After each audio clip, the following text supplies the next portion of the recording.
Doctor साहब कितना ज़रूरी है सेक्स एजुकेशन के हवाले से स्कूल्स में जो है वो बच्चों को अवेयर किया जाए या एजुकेट किया जाए? आप समझती हैं कि इसकी ज़रूरत है या ये ज़िम्मेदारी पूरी तरीके से पेरेंट्स को ही करनी चाहिए? और हम अगर स्कूल्स की बात करते हैं तो जिन चीज़ों का आपने ज़िक्र किया यही उसमें शामिल होंगी ऑब्वियसली। हाँ, बहुत हमारे यहाँ लोग फ़ौरन एक्सट्रीम पे जाके सोच लेते हैं जब वो ये वर्ड सुनते हैं कि ना जाने क्या बताने जा रहे हैं। हाँ, मैं ये समझती हूँ कि ना जाने क्या बताने जा रहे हैं, इससे बेहतर ये है कि आप पहले कुरान को खुद पढ़ लीजिए। हुँ, आपको नज़र आएगा कि जो बातें मैं कह रही हूँ, हुँ, ये सब कुरान का हिस्सा हैं और कुरान औरत के हैज़ के बारे में बात करता है हुँ, और सूरा बकरा में ही उसकी बात होती है।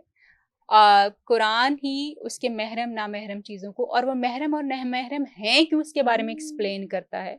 7 साल की उम्र के बाद बच्चे ने माँ के साथ नहीं सोना, ये कुरान एक्सप्लेन करता है। दोपहर के वक्त आपने दरवाज़ा नॉक करके जाना, ये कुरान एक्सप्लेन करता है। मियाँ और बीवी हम बिस्तरी किस तरीके से कर सकते हैं, ये कुरान हुँ। एक्सप्लेन करता है।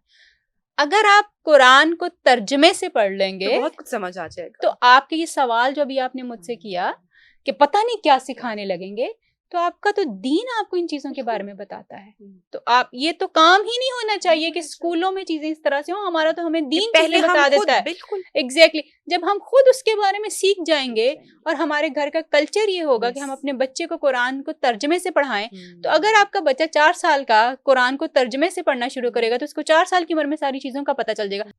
डॉक्टर साहिबा आपने बच्चों की तरबियत के हवाले से और कौन-सी चीज़ें किस एज में उनके लिए बहुत ज़रूरी हैं वो आपने बताया। अब एक और इम्पोर्टेंट टॉपिक की तरफ हम आगे बढ़ते हैं।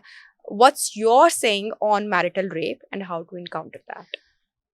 देखिए मैरिटल रेप जो है ना ये एक बड़ी न्यू टर्म है और मैरिटल रेप जो है इसको समझना बड़ा कॉम्प्लेक्स है। हुँ, इसको समझना कॉम्प्लेक्स इसलिए है कि देखें एक चीज़ जो है ना नबीहा मैं कुछ चीज़ों में औरतों के साथ हूँ, कुछ चीज़ों में मैं उनके खिलाफ हूँ। हुँ, कुछ चीज़ों में मैं मर्दों के साथ हूँ और कुछ चीज़ों में मैं उनके भी खिलाफ हूँ कि ये जो गलत है वो गलत है।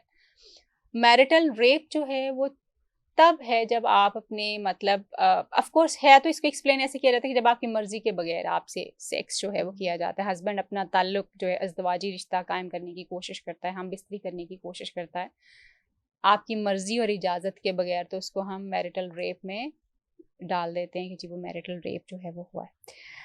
ये इस तरह से एक्सप्लेन होता है but let me tell you कि पाकिस्तान में जो इस वक्त चीज़ें हैं ना वो इस तरह की हैं कि औरतों को अगर पूरी दुनिया में भी ऐसे हैं मगर पाकिस्तान में थोड़ी-सी ज़्यादा है। पूरी दुनिया में मैं इसलिए कह रही हूँ कि पूरी दुनिया में भी औरतों के बिहेवियर्स हैं, सिर्फ़ पाकिस्तानी औरतें ज़िम्मेदार नहीं। अब पाकिस्तानी औरतों का मसला ये है क्योंकि उनकी सेक्स एजुकेशन नहीं होती, हुँ, बिल्कुल भी नहीं होती, बिल्कुल भी नहीं होती। आदमी तो कहीं तक के खा हुँ, के, कहीं से पूछ के, कुछ हुँ, करके, किसी से डिस्कशन करके अर्ली एज में हुँ। एक्सपोज़ हो जाते हैं अच्छी या बुरी हमारे चीज़ों यहाँ तो से। माँ भी बेटी को कुछ नहीं नहीं बताती है। बताती। हमारी कोई सेक्स एजुकेशन है ही नहीं, ठीक है? अब जब हमारी सेक्स एजुकेशन है नहीं मगर सेक्स एजुकेशन के बारे सेक्स जो है हुँ, उसकी नेगेटिविटी के बारे में हमारे यहाँ बहुत स्लोगन्स हैं, हुँ, बहुत पैगामात। बच्ची को आप सिखाते हैं कि आप सेक्स नहीं कर सकते व्हिच इज़ राइट यही सिखाना चाहिए। हुँ, मगर आप कहाँ कर सकते हैं, ये कब हो सकता है, ये ताल्लुक हलाल कब होता है, हम ये कभी इसके बारे में बात नहीं करते। इवन उसके बड़े होने के ऊपर भी, जब वो अपनी शादी की एज तक पहुँच जाती है, तब तक भी औरतों की कोई एजुकेशन नहीं होती। एंड देन जो है फिर सेक्सुअल डिज़ायर क्योंकि बात ही नहीं कभी की, ये सोचा ही नहीं कि ये मेरे लिए भी है या मेरे लिए भी इम्पोर्टेंट है या मेरी भी डिज़ायर हो सकती है। सेक्स के ऊपर या सेक्सुअल चीज़ों के ऊपर या हस्बैंड वाइफ के रिलेशनशिप के ऊपर जो लड़कियां बातचीत करती हैं उनको आप बदकिरदार लड़कियां समझते हैं। बिल्कुल ऐसे ही है। आप उनको अजीबोगरीब किस्म की हुँ, नज़रों से देखते हैं। हुँ, हालांकि वो अपनी क्यूरोसिटी को एड्रेस हुँ, करवाना चाह रही होती हैं, कुछ ऐसी हुँ, चीज़ होती है मगर आप नहीं इजाज़त देते उनको कि वो बात भी करें इस हुँ, बारे में। अब जब आपने उसको सिखाया नहीं है, ये मैं आपको अपने क्लाइंट्स की रुदात सुना रही हूँ इस हुँ, वक़्त, जो कुछ भी मैं बोल रही हूँ ये मेरे क्लाइंट्स की रुदात है, कि हुँ, आपने हमें कभी इजाज़त नहीं लड़के से बात करने की नहीं दी। हुँ, आपने कभी हमें सेक्सुअल एक्टिविटी क्या होती है, हस्बैंड वाइफ का हुँ, रिलेशनशिप कैसा होता है उसके बारे में आपने हुँ, कभी हमें बताया नहीं है।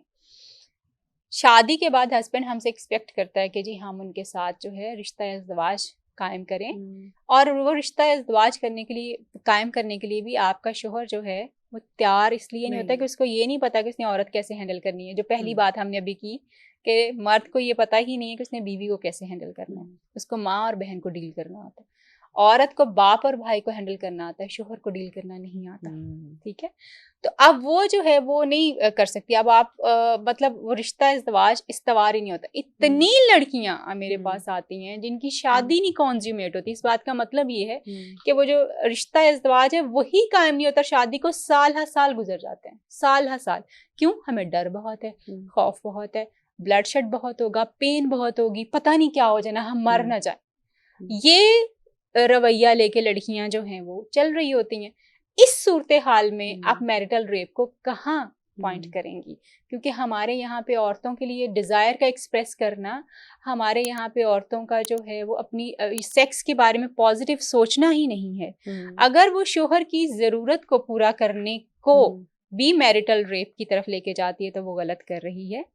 हाँ, अगर उसने सीखा नहीं है, आई अंडरस्टैंड कि हमारा मुआशरा इस चीज़ की इजाज़त नहीं देता, लेकिन जब आपकी शादी हो जाती है तो शायद आपको इजाज़त मिल जाती है, फिर आपको इजाज़त मिल जाती है। और अगर आप तब भी नहीं सीख रही तो फिर आप गलत कर रही हैं, फिर आप गलत कर रही हैं। आपको तब इस बारे में ज़रूर सीखना चाहिए कि मैं अपने शोहर के साथ अपना ताल्लुक़ कैसे बना सकती हूँ। हमारे यहाँ पे औरतों को अगर 10 दफ़ा हम बिस्तरी के लिए पूछते हैं उनके शोहर, तो 10 दफ़ा में से 9 दफ़ा तो स्ट्रेट इनकार है, 9 दफ़ा स्ट्रेट इनकार है, और 10वीं दफ़ा भी ना क्या है, मैंने सुबह उठ के जाना है बस जल्दी जल्दी।